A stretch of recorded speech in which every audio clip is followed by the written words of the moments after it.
Hello, everyone. I'm a little early. We've got a live coming up in 4 minutes with Bob, but I wanted to read his whole bio to you before we got started so that when he got here in a few minutes, we can just get right away to the races.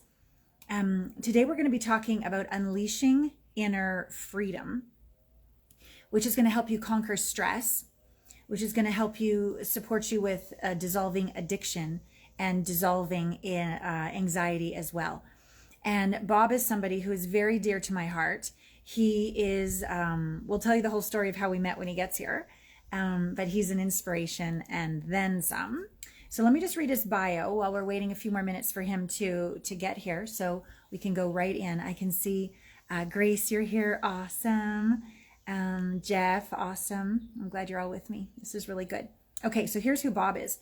His name is Bob Gardner, and we're also going to ask him about another renaming of his soul's essence that occurred at our retreat in Cabo San Lucas last year, or earlier this year. So he is the founder of the Freedom Specialist, a body-based approach to happiness, health, and well-being. He is the author of the book Built for Freedom that I have very much enjoyed. I didn't know, Bob, that you had an audio version. I have to listen to that as well, but I've definitely enjoyed reading it. He's a transformational specialist, and his aim is to share his unique tools with the world and help people find happiness, health, and well-being on autopilot. And so after 18 years of being trapped in addictive patterns and on the brink of both divorce and suicide, something inside Bob told him it was not time to quit just yet. And so against the prevailing wisdom that said these problems are permanent, Bob chose to create a way to permanently eliminate them from his life. And so his body-based, no-nonsense approach to freedom has since helped thousands of people leave their struggles behind and find real freedom and happiness. And so in addition, his intensive power-packed in-person retreats, transformational coaching, and online resources have supported people struggling with everything from chronic pain, anxiety, depression, PTSD, childhood wounds, addictions, OCD, and they can finally take their life back and begin to thrive again, which is why we're calling today Unleashing Inner Freedom, Conquering Stress, Addiction, and Anxiety. And so for the past 15 years, Bob has been incorporating multiple tools and knowledge gained from his years in martial arts, breath work, functional psychology, deep tissue release, and numerous other healing modalities to help thousands of people permanently put an end to depression and anxiety and addiction by identifying and healing what's at the core of these issues. Kind of sounds familiar to what we like to talk about going to the core around here. And so lastly, and I can see that he's come on here, I started a little early to read your delicious bio before we jumped in, Bob. So just one sec, let me finish this part. Bob often says, freedom is a skill, not a pill. Once you've trained your body and mind how to do it, it will begin to happen all by itself while you continue to enjoy all the other bits of your life. And at the Freedom Specialist, people are provided with reliable tools and experiences to do that very thing. So drum roll, please, as we bring on the amazing Bob Gardner, the Freedom Specialist. Except we go. Good. Amanda's joined us as well. I'm so happy. So many people are here for this awesome conversation. Here we go. Hi. Hello. How are you? Good to see you, love. Good to see you too. Your bio is so extensive. I didn't want to just rush through it, so I started a few minutes before, just so people got a sense of your amazing background. How are you? I'm feeling great. I feel wonderful. Yeah? Yeah. I'm trying to hear you. When the cars go by, I don't hear you as well. Oh. But let me see. Can I? You have such a beautiful low voice. Maybe that's what it is. Oh. So fair enough. Yeah. So my love, let's just begin because we always do like intimacy around here. Yeah. Like how we met and the gifts that you provided me and the gifts I provided you and your wife, like just like the whole, like let's set the stage for people so they know that you're just not just some dude I'm interviewing on IG, like you're a member of our community, a member of our family. And I first feel really grateful. I haven't even told you this yet. My ex agreed to a no contest for the criminal court. Wow. I Yeah, am so excited for you. so am I. So there's going to be a hearing August 11th, and it does, and no, we don't have to do like a whole jury trial. Oh, so good. Right? So So good. I'm telling Bob this in front of all of you because I actually know Bob because of my ex's friend who had looked into working with you. So whenever there's some lemons in your life, don't worry, there'll be some lemonade in there somewhere because of the because I got to meet you and have you on the podcast and you and Jasmine on the podcast. So when we first began, what was it like to, I guess, just be in my world, be interviewed by me? What is your memory of how it all began? I remember it being like one of the best interviews I'd ever sat with because there was a Oh, sense, yeah, there was just a sense with you that like, hey, I mean, she's taking notes, she's listening, but the questions weren't like, oh, these are questions we got to get through for an interview or for a marketing piece or something, but they were like real, tell me how this works. They weren't coming from a place of like, well, this is how we present a nice front in front of a lot of people. Let's make a presentation. But like there was a sense of real care that you understood where I was, and that what we were sharing was something that would be really helpful to somebody who was yeah, listening. yeah, Where I was like vaguely refer to something, you'd be like, no, no, no, tell me how that works actually. And yeah. cool, we'll break it down. Yeah. Yeah, well, you've worked with so many people. You've done so much work. And just like me, I've done so much work and there were still our blind spots, right? There's Right. still these unintegrated traumas. And the second interview we had you on the podcast was with your wife.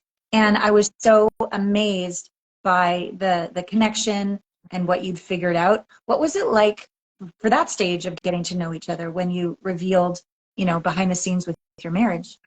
I think it felt similar, but it was really cool to watch Jasmine have a chance to speak her own mind in a public forum, because usually I'm the guy that gets the tomatoes thrown at him. So I'll go on stage, I'll say the stuff that you can throw the tomatoes at me, and she'll stay behind the scene. But to have her in sort of a public forum, I think that may be the only podcast or anything like that she's done publicly. We have her video on my website, but that was filmed in private, and Yeah. then I edited it down and stuff. But we don't have. I think that may be the only one that she's done where both of us together were there. Yeah. Well, go to Intimate Conversations, people, because this interview is even more important than I knew. Thank you. And then I want to acknowledge, Bob, how you cared about me behind the scenes. It wasn't just like a one-off podcast and like a way we go in our lives. Like you were checking in on me and you knew about the assault and you knew what was going on behind the scenes. So your care was so authentic. I'm like, oh my God, he's my brother from another mother. This feels really, really good. And then when we did the Cabo retreat and I was reaching out to various people, we had one room left. And my intuition said, and actually Amanda's intuition did too. We both felt you, and it was a fit. Tell people, I mean, you've both done so much work. It could be just a timing thing. It could be an element that me and the community provided. Like, what was it, do you think, that allowed that retreat to really reset, rebirth your marriage? Yeah, see, I think this is valuable for a lot of people to consider. In a marriage, unless the two of you are determined to stay the same for the rest of your life, it feels to me like you kind of have to get remarried over and over and over and over Yeah, again, because you're meeting a new person. When they have yeah, another breakthrough or another something that happens in their life, they show up and they've broken all your expectations because now they're somebody different. yeah, So yeah, Jasmine and I have been through multiple iterations of that, because I'm not satisfied with just staying the same person yeah. forever. And she, in her own way, like will do something that just like steps in a new direction. And then I got to look at it and be like, wow, I guess I was mentally holding her in place saying, no, you stay this way. And if you're Yeah. not this way, it's not okay. And so that had happened a little bit. And we were in a place where I was trying to figure out a lot of things business wise, and I had just come back from a huge Himalayan trip, and Yeah. all the highs and all the disillusionment that came from it. And then we were in the middle of Right. that. And I didn't have the resources or the gas to be able to put the bandwidth to put something in there. So I was doing the best to be like, I got to settle myself here. And then right in the middle of that, you were like, hey, do you want to go? And we scrambled and got a passport in like a week. Yeah. Did you know you could do that? Now you Yeah. can. Yeah, you can. And at first we thought it was a scam. But we made it for her to get a passport, and then we went down, and it was because of the raw openness where both of us were like, we wanted to work, but we don't know how. Yeah. That when we stepped into what you had created in that environment, particularly that last day, Yeah. because she and I were having all of these really beautiful kind of dance conversations around the sidelines and stuff. But then that last day was a place where I still haven't seen in a group setting like that. Yeah. Outside of retreats that I run and your place, and I do them differently. So I haven't seen anything like that. The level of sort of like raw challenge of a person to step up and be like, I love you, and stop being a schmuck.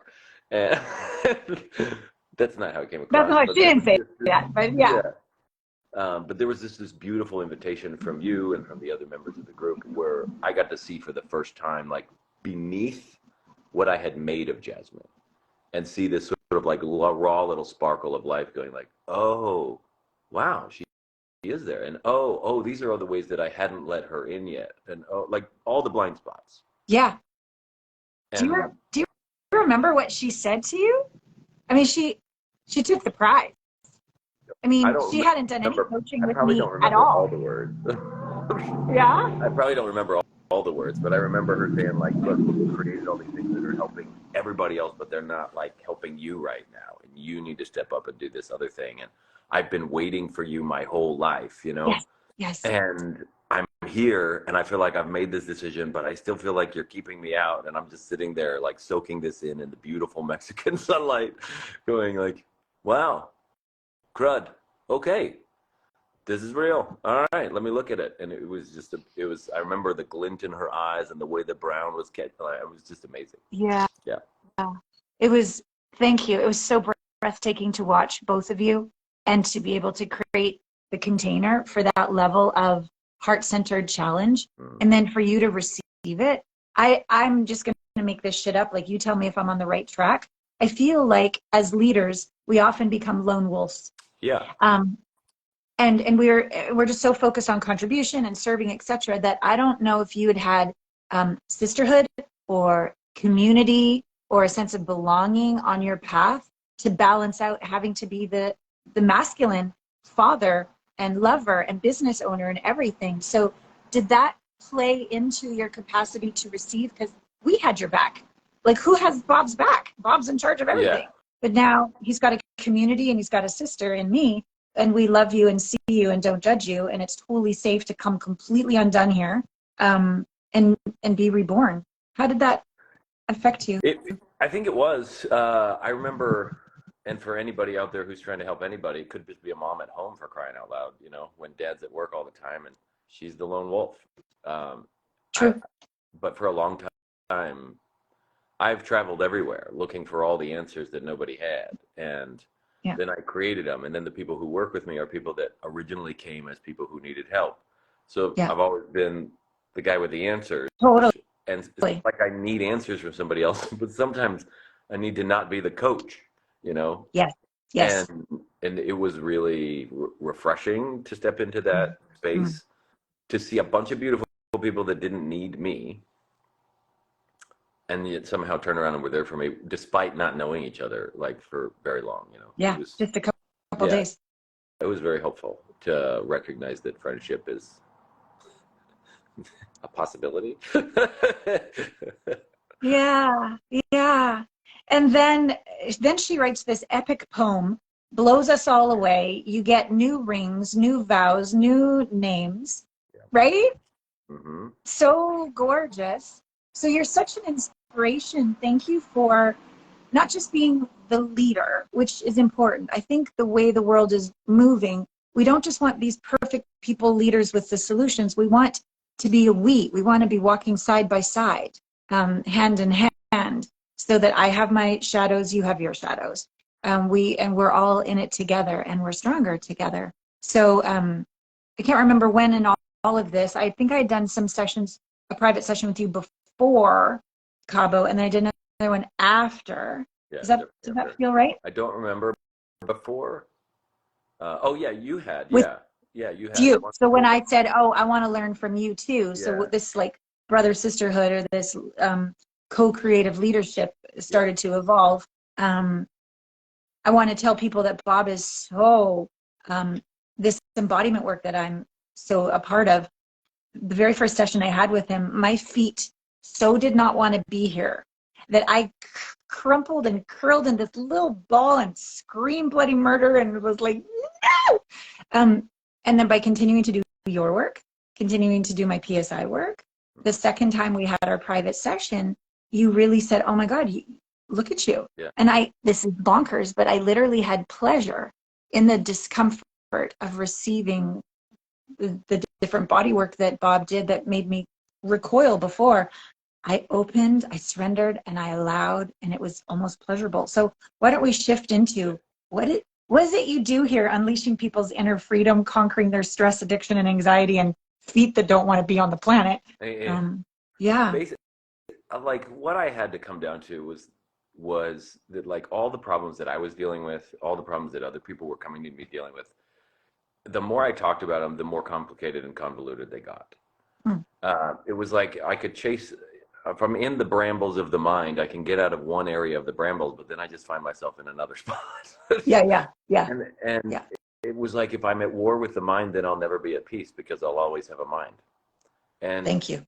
And so I just started stepping back and pulling back layers of what is actually happening in any given moment when a person is suffering. Yeah. Like not what happened before, not what happened, but what is actually going on when we say, like, how do they know they're suffering? What is cueing them into this is not something I like?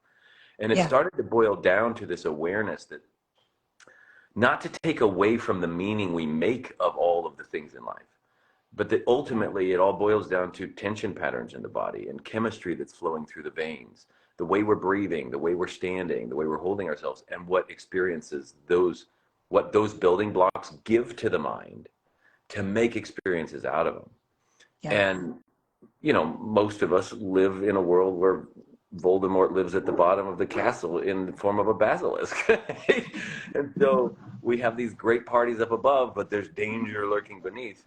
And so I was like, what if I change the Lego set? What if we shift up these internal things going on, all of the cues that are being sent up to the mind before it makes the experience? What if we retrain the instinct so that the response to the environment is already a positive one, and then the brain can make an experience out of it? Right. So it was a focus on building instinct and changing the things that my body used to create pain out of into, like you described, pleasure. Same stimulus, but all of a sudden, this feels amazing because the instinctive response to it is no longer to resist, to recoil, to fight back, but rather to swim with it. The surfer doesn't control the wave. Totally. He can have a great time on it if he knows how to stand on his board. Yeah. So I know that there's a women's retreat coming up that I want to tell people about. So just briefly, when is it again? The women's retreat is August 1st through the 5th. Our men's one is in October. Yeah. Okay. August women, October men. Okay, great. And also, I want you to talk to Brandon too. He's interested in coming to the men's one. I don't know if the two of you have connected yet, but I just wanted to remind you from Mexico. Brandon and Amanda. Yeah. Yeah. Okay. So what happens at these retreats? Because I haven't been to a retreat, but I have had 2 profound private sessions with you, and you have this body whisper way of finding where the tension is. But what was also very curious was there was an opposite. It's about like harmony and balance. I would always focus, okay, there's the pain. Okay, let's go right into it. But you actually sort of diverted it into these other ways. So tell people, to the best you can, sort of the magic of how you see a body, see the energy, and help people release these habitual patterns that create these addictions, Yeah. the suffering. So, yeah, I mean, that's a great question. Ultimately, if I were to say what suffering is, it's that all of life got focused down to a single point. And we get sucked in myopically to this intense thing is happening, therefore it's the only thing that's happening. Right, right. So a lot of times what I'll have people do, or what I had you to do many times was I was like, okay, cool, while you're feeling this, okay, relax this shoulder or wiggle this finger or breathe in this other way. And all of a sudden their brain is now going like, wait, hold on, I'm getting information that doesn't fit in my Marvel universe of Thanos just clicked all of the the Infinity Stones. Yeah, yeah. What's going on here? And it creates confusion in the brain, which is Right. which is where you want the brain to be. In the Because question. because when it's confused, it's going to look at the world for information and not at your thoughts. Yep. When it's not confused, it'll say, I know what's going on, and it'll continue to run its The pattern. pattern. Yeah. So there's a lot of neurological confusion that I'm creating in people by moving their attention around. I think con artists do this, or like pickpockets Sure. and stuff. They Smoke move and your mirrors. attention around. Yeah. But Yeah. in our case, we're just trying to steal your suffering, so that's all we're trying to do. Perfect. Perfect. How did you, let's go back a moment too, because when I first interviewed you, I was so fascinated that you had healed your addiction to porn and what goes on with the brain and what goes on with the body. Any gentlemen that are watching, how does the work that you do support that? So pornography is not, I mean, when we say addiction, we have this word that we throw out there to describe there's a pattern that a person can't stop doing, right? But we often label that as the problem when really that pattern is the solution to the discomfort. Right, right. And so they're uncomfortable either in their own skin or in their circumstances. They're stressed out. They feel lonely. They feel like they're not good enough because of something that happened to them as a kid. And that's built a muscle memory inside their body of a way of holding itself. And if you were to take, like, let's say you've got a heart sitting there going, and then you just squeeze it a little bit and then make it keep doing its work. Like that's kind of what we're doing to our bodies with all these minute little tensions. And we wonder why it's having a hard time living all the way. Yeah, yeah. And so that type of discomfort is built inside. And then their body goes, here's a way that we can shift this.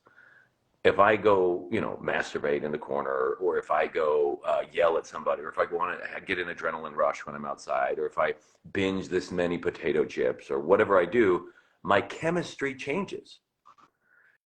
And it alleviates some of the discomfort on the inside. Even though I know I don't want to do that, my body says, yes, but if we don't do something, you're going to die. So I'm going to keep you alive, and I'm going to give you a second chance by doing this thing that you hate. And it's almost like there's a wisdom in the body that says, I know you don't have it yet. It's fine. You're the toddler that hasn't learned to walk. You just fell on your bum. Cool. I want you to get this, so I'll keep you alive. So I first had to see that all these addictive behaviors, they are not the problem. They were a solution. They were not in my control. And so my focus then went to, where did the discomfort come from? The core of it. Where's the core of it? And sometimes you can put it in words, and many times you can't. It's just a feeling. It's just I don't know. And it's all the nonverbal stuff that I was like, well, how do I release that? Yeah. And so I started working with that. And then all of a sudden, all these behaviors started going away on their own. And I was no longer getting triggered, and and I was like, well, this is cool. I live in a cool way and I enjoy myself, and my problems go away. I'm down. Yeah. Wow. So what did you literally begin to do instead of go towards the porn? What did you literally physiologically do differently to begin to create a new pattern? So I did do some of the stuff that you would see in therapy, where I was like, I need to start voicing my emotional stuff. I need to start being honest about what it is that I feel. But I found ways to do that involved the whole body. So that I wasn't talking about it. So for instance, I'd write it on a piece of paper, and then I would read it out loud. And then I would like crumple it up, and then I would burn, I would get my body involved with it so that I was working out of my body. So I did do some of those things.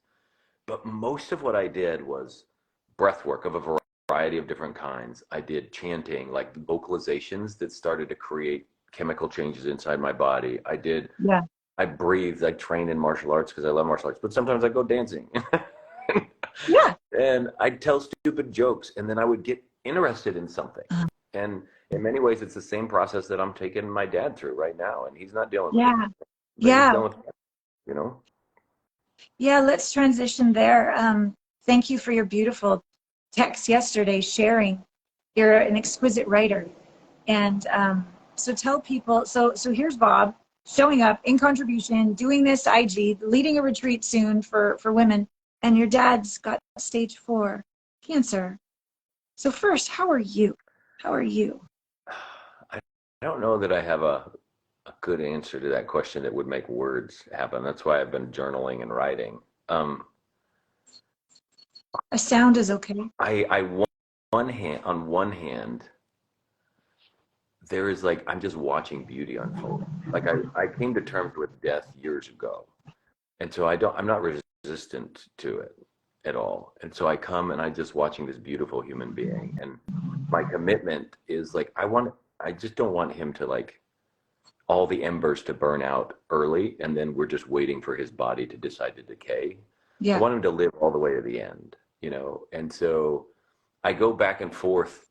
Mostly it's just this beautiful unfolding. And then from time to time, there's like a sadness that comes up, and it's not necessarily about dad. Maybe that would happen after he went, but it's more around, gosh, I just wish I actually had the ability to have control over it. Or there's a sadness around all the other people that I know are suffering, because we're seeing some really amazing changes in him in just a couple of days, with me spending a good portion of the day working one way with him, showing the things that I'm doing that I do with other people.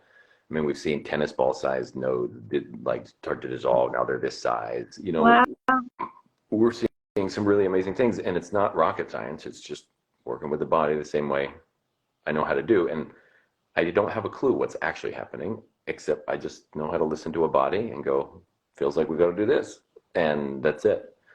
And so I go in and out of this, like watching this beautiful thing unfold, getting excited about changes, seeing that he's got more color in his skin, and that he's moving around more. We just went on a walk this morning, and we played catch the other day, and you know, he was in the wood shop last night, and he's eating more food now, and great thing.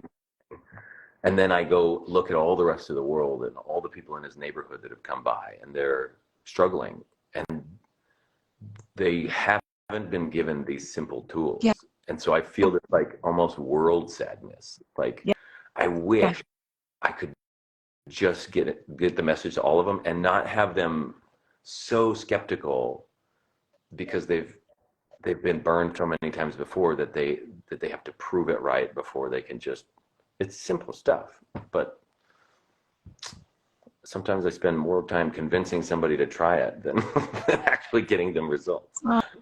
Oh, I hear you. I really acknowledge your ability to evoke a new reality for your dad. Your presence, your ability to be with what's so and stay regulated to the best of your ability in your nervous system literally changes your environment that you're in. I've watched your wife blossom open in front of you when your physiology changes. I trust you to go through difficult physical experiences, to let go of what's been looping inside of my body. I can only imagine in a sea of people that are uncomfortable with death, uncomfortable with or have beliefs of what's possible and what's not possible, what a beacon of possibility you are to literally energetically give him hope. And then all the things that you do that are supporting his body. Including Who's supporting? Stupid dad jokes. Stupid dad jokes are important, guys. What's that? Say it again. Stupid dad jokes are important, guys. Stupid dad jokes. Yeah. And take care of your kids, of which you have 6. So yeah, what are you doing right now? Because you're giving so much to your dad, and you've got 6 kids, and you have a wife, and you've got a retreat coming up in August for women, and then one for men in October. Like, what are you doing for you?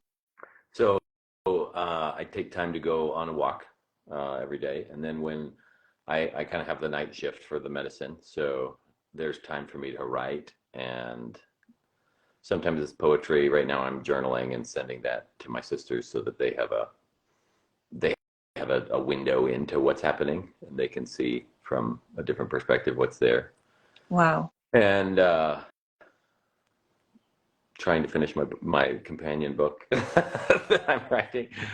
You're But I think writing another book? yeah, To the yeah, Built I'm almost done for with it. Freedom. Built for Freedom was like I introduced everything there, but I Yeah. did it all in story form. Yes, yes. And so there are people that, you know, I think I'm like, I see it in the story. I'm like, well, let me try that. Let me try, you know, and so I left all the details in the stories, but there are people that are like, but what do I do? Oh, And so like so I started how out, to, like a workbook. yeah, I started out making it like a workbook, but then I realized I could go deeper on each of them.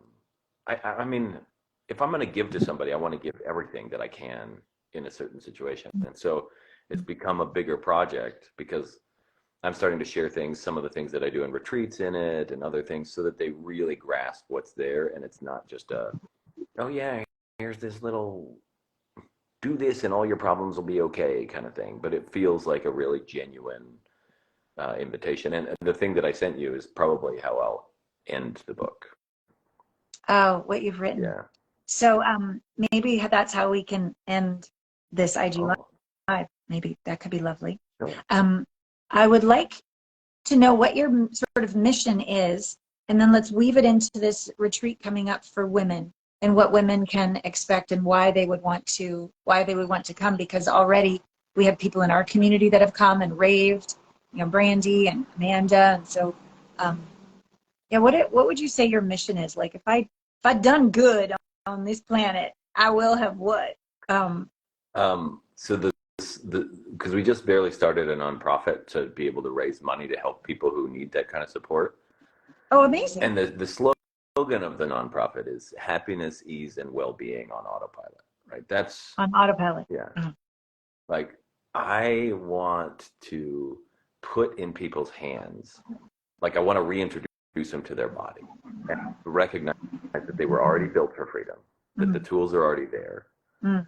Because in my mind, I'm not going to be able to end war unless I get the person declaring war to not be at war inside.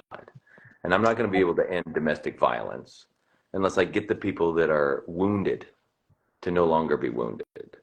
Yeah. And I'm not going to be able to end crime unless I get the people that are victims to no longer feel like a victim. Yeah. Yeah. And racism, same way, and all of these other things. And that starts with these simple little processes, things that you're doing, the way that you get people intimate with themselves, the way that you like step in and make them go like, yeah, you want to have a positive relationship with somebody. How are you with yourself? Exactly. You know? Yeah. And like that I feel like is where all the work really, I mean, yeah, we do need to do some things to make sure that wars don't happen or they don't get out of hand and stuff, but really it feels like all the work that will make a real difference is there. And that's what I'm trying to spend my life doing, is how can I create something simple, straightforward, that gives a mom and a dad what they need to not be controlled by their past. They no longer have to be a survivor. Yeah. They can just be a human being that is beautiful. And, you know, they no longer have to live up to an expectation because what they are is enough. And then their kids grow up in a world where they're like, well, mom and dad are happy. Maybe I should stick around, you know? Yeah. Yeah. Thank you. I love this. I love the alignment of our work. Yeah. The inside creates the outside. Yeah. Every time. Who is this retreat for women for? And how can they connect with you to learn more? Yes. So it's really any woman that is finding yourself plateaued, stuck, caught in cycles. It could be big things like depression or anxiety. We deal with a lot of women that have like body image issues, and they're dealing with depression, whether that's postpartum depression or they're dealing with past abuse and trauma. Yeah. And a lot of them have handled a lot, like they've talked through a lot, but they haven't handled the nonverbal stuff. Totally. So if you know that, like, you're not a victim, you don't have to feel like you're a victim in life, but if you recognize, and anybody following you probably realizes they're not a victim in life, right? But if you recognize, yeah, but my body might still be carrying that, Totally. and you're ready to get that 600-pound gorilla off your back so that you can Yeah. live life there, then this would be the place to go. And you can go to thefreedomspecialist.com. There is I think it's /W retreat, so for women's retreat. Okay.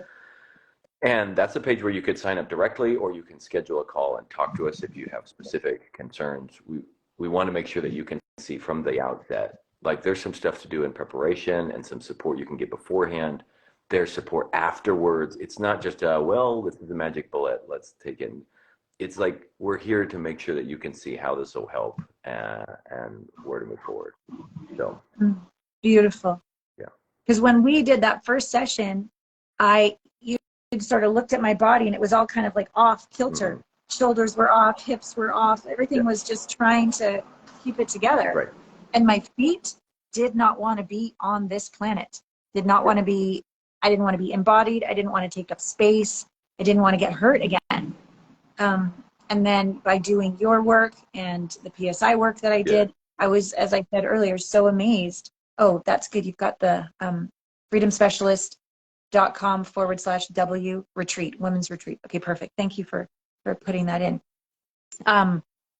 My body's different. Yeah. And I literally can take up space and be here. I did a session with my equine lady, and I could feel, I'm just like, oh, no, this is different. All this work is adding up. I can not be scared of the horses. I can take up space and have my healthy boundaries with the horses and keep my heart open. Yeah. Like I'm learning the sweet spot of healthy boundaries and heart openness. Bring it, life, what you got. Yeah. So, like we take people through at the retreats, we take people through all the different areas of how the nervous system can be stimulated that we can without needing extra substances other than good food and stuff. And the goal is to get a person to discover that no matter where they are on the map, they're good. And that changes things so much. Tell us because more what you mean by they're good. Tell us more what you mean by that. They're good. No matter where they are on the nervous system map, they're good. Yeah, whether they're in deep levels of activation, whether they're in like fatigue or tired, whether it's like dark and they can't see what's going on, or whatever it is, then they discover that they're settled on the inside. They're calm. They're like, oh, I'm fine. I got this. I may not have an answer, but I'm okay and I can move from here. When they discover that, like, well, I'm not dying, I'm good, then all of a sudden they walk into life with a different set of settled confidence. So if I'm hearing you right, so there was the external kind of stimulus, but you get them into that, like they've got their back, or they're in allowance or lack of resistance. So whatever the circumstances on the outside, they don't react to it. They can respond from this inner place. Like, bring it, life, whatever you got. Yeah. Cool. I don't think you remember. I'm in North Carolina right now. I think you know that. Yeah. Amanda told me. Okay. So, but when I left, I remember coming home, had this beautiful acupuncture appointment. I was in this really great mood, and there was like no electricity and no water. The landlord, in his vibrant colors, that's how he decided to evict me illegally. But I remember having this, it started to rise up, and I breathed, and I was like, okay, what do I need to do? I got this. And within 12 hours, I got all packed up, got all my stuff moved out of my house, slept, went out for dinner because there was no electricity, had a stand-up bath with the water in the sink. Like I had a little camping moment. Like I'm just like, I am not freaking. I am not in bitterness and revenge. I am not in, oh God, life's coming down to me. I was just like, okay, let's play with this. And when I left town, I didn't cry. I wasn't like, poor me. I was like, okay, universe, I guess I stayed a little too long. This was your way of saying, like, giddy up, girl, on we go. And I so want to thank you for the contribution you've been to my body and my nervous system, where I literally responded. I mean, thank God Amanda was there too. I'm like, we need to get all my reservations a week early. Can you do that, please, while I pack up the house?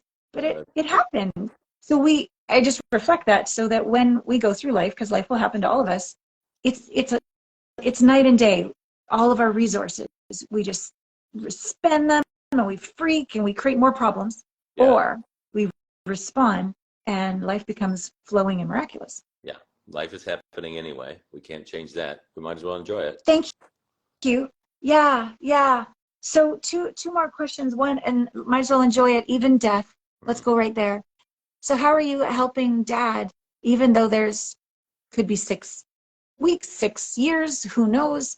How are you helping him literally enjoy life, welcoming him, not fixing him, not forcing him, but evoking that? Well, I it was interesting. I walked in on Sunday afternoon, and there was just this sort of energetic pall. I mean, they've spent months listening to dire prognostications and getting, survival rates and everything. And so I walked in, and that day was interesting to feel like, for me, I'm standing there like, we're good. What are we gonna do next? And to feel like I was the only one kind of alive in the room. Wow. And so I was like, okay, well, the first thing, life flows through the blood, so let's start to get some blood moving. So I started working with him just gently, like a gentler version of some of the stuff that I do at retreats and with other people, working to get blood flow through the system, working to loosen up the areas where he had deep bone pain and all of these other things. Yeah. And cracking stupid jokes, reading stories, with different voices, and just singing and playing the piano. And because I know he really appreciated that over the years. And so I'm just living, right? Yeah. Living well and trying to make that contagious. Yeah. And it has. Last night I was cracking jokes and my mom's like, "Oh, you make me laugh." And I looked at her and I was like, "It's about time. You guys have lived in a dire situation long enough." And then my dad was like, "Amen to that," in the background. And it's true. Like, well, the situation is what it is. Yeah. Let's live it up. Wow. One of the things I love that we're in alignment with is live with our heart splayed wide open in the face of anything, even death. Yeah. Mm-hmm. I remember cracking jokes about when a customer brought a roast of a moose to my dad, and my dad brought it home. My mom cooked it up, and we didn't like it. We gave it to the dog, and that night the dog's farts were so bad. And I remember it was like 3 days before she probably died, but we were in the hospital, and she was having one of those moments where she was lucid, and we were cracking up about the dog farting with the moose roast. And it's good. Yeah. It's good to live and to laugh and to love and to cry. All the things. Yeah. Yeah. When it comes, we enjoy them all. Yep. Yeah. Good.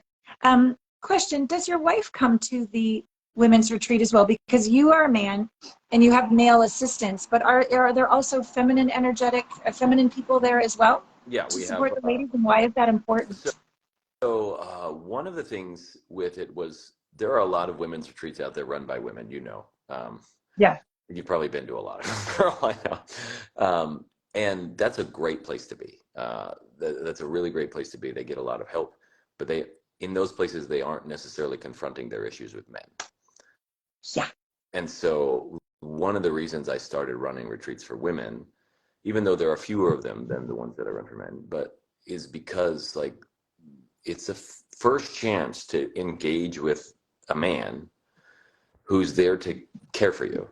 Yeah. And they have to figure out, I don't know if I can trust him. I don't know what's going on. It brings up everything right away. Yep. We can really look at that. And we also have, Amber comes as one of the freedom guides, one of the ones that I've trained. And then Jasmine comes to every retreat that we run, the guys and the girls, because we have women in the men's retreat as well, so that they can confront that. But she comes and we dance and we play the last night and stuff. So because we have 6 kids, she usually can't make the whole thing, but she does come for the last hurrah evening, and we have a good time. I love that. Thank you. And it's really great, I'm sure, to see the vulnerable share of the evolution of your relationship as well, that can make people wherever they are in their world relationship-wise not feel weird, and feel safe and feel held. So I want to, one more time, thefreedomspecialist.com/W women, no, W retreat, retreat. And also you just go to the site in general and reach out and either just sign up or get on a call and learn more about it if you have questions. So I just saw there was someone who had a few questions. I would like you to write in any questions you have for Bob to answer, while, I don't know if you want to read the whole thing or just a little bit about what you just wrote about your dad. I think that would be a lovely way to begin to complete, while the rest of you watching, if you have any questions about the women's retreat or about the men's retreat coming up in October, you can put them in here and Bob will answer them while he just reads. And I encourage you, as you listen to him, really imagine this is you, and this is your father, or this is your mother, or even this is yourself, because this man is a very deep feeling writer and facilitator. So please read, my love. All right. Here goes, folks. As I write this, it's near midnight at my parents' home in Idaho. My fighter pilot father is in his second bout with melanoma, this time stage 4. The first time began on his foot and spread to his lymph nodes, requiring a silver dollar-sized skin graft, surgery, and targeted chemo without the radiation. Now it's everywhere. Nodes, masses, and lumps all over his internal organs and protruding from his hips, chest, and low back. Pallid skin, fatigue, breath-like decay, his thoracic muscles like a wall of brick. Ever one to make a joke, he's affectionately named a few of these nodes like he would a comrade in the cockpit. The ones on his chest are his peanuts, a matching pair. The tennis ball-sized one on his left hip, Mr. Durkenfenster. He named that one this evening when I let the anatomical word acetabulum escape my lips. All of this he could handle, he tells me, if it weren't for the bone ache, that incessant dull throb radiating from his other hip across his pelvis and down the right leg, deeper than ever any muscle dare go, a groan from his very marrow. Wow. Do nothing, the doctor says, and he's got 6 months to live.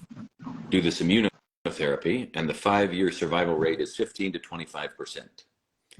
Grim feels too cheap a word for this, like it was cut short, too short to be used on a human, like it used to be longer but couldn't pay the rent and got contracted like a disease and then abbreviated further by the Reaper. How do you tell a person that their best shot has a 75% to 85% death rate? Tell them the reverse. Dole out hope, not death.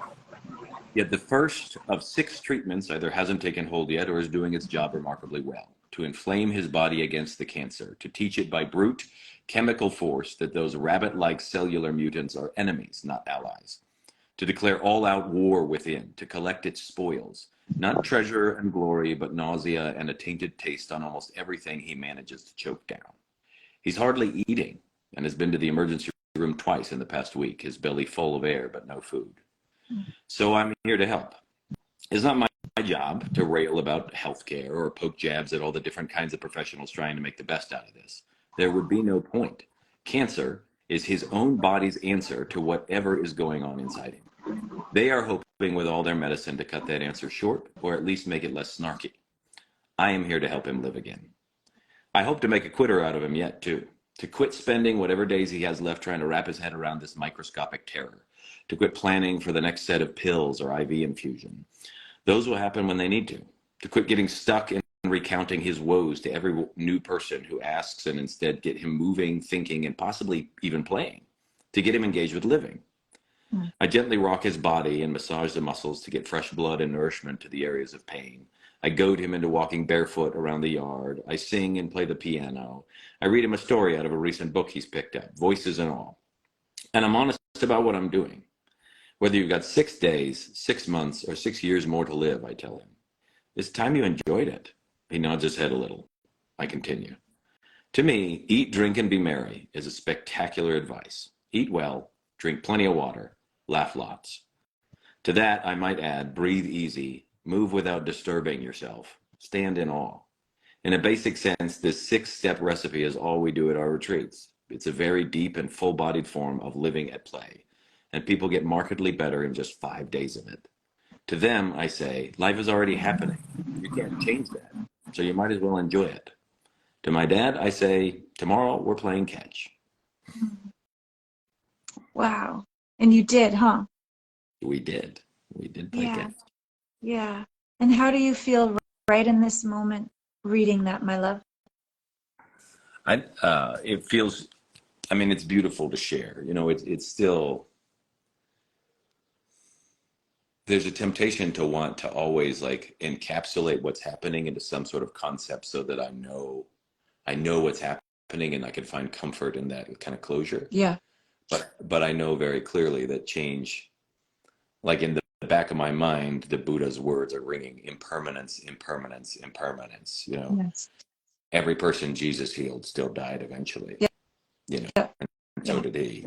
And so, can I face the reality that it doesn't matter if it lasts longer, and that there is no closure on any moment. There's only what's happening. And can I let go of closure to be with it? So Yeah. it's a tug of war as I'm writing, because I'm putting it into a picture, knowing full well that that picture itself is just shifting sand. Totally. Yeah. Thank you.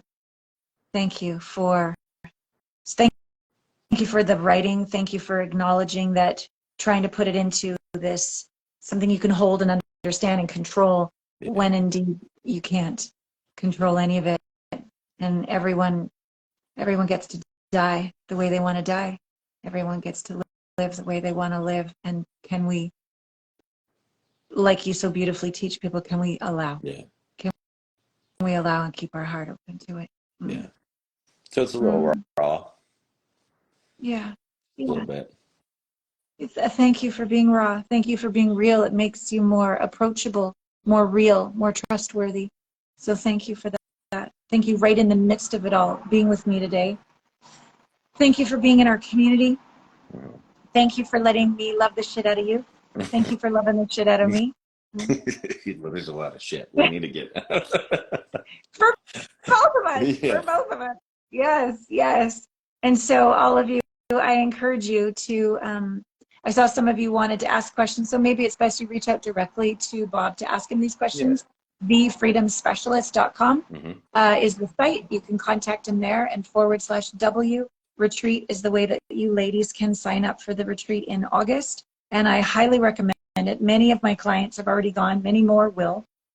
You are a cherished member of our community, and I'm so honored that you put your walls down and let me be with your heart and love you. Yeah, yeah. It's been much needed many times. So. Oh, so good. Done it. So your last closing words for our beautiful people would be? Life is happening, folks. You might as well enjoy it. And if you don't know how, let's help. Absolutely, absolutely. And just being with you is reminding me of all the things you taught me. So I'm feeling great. Good. I'm feeling Good, great. good. Yeah, I'll see you. We have our talent show on Saturday if you're able to make it in our inner circle. We have lots of fun in our inner circle. But thank you for being with us. And let's do this again before the men's one in October. Okay. So maybe September or something, so we can focus more on what the men will learn as well. And ladies, I would really recommend, if you've got any issues around abuse or domestic violence or being cheated on or just never having that dad energy when you grew up, to go through this embodiment work with someone as noble, present, kind, and unwavering as Bob is a true gift for your central nervous system, for your soul, and for your heart. So I recommend him with all my heart. Yeah. Thank you. All right, you. Oh, I just saw Juan just came on. Hey, Juan. I'll see you tonight. Yes.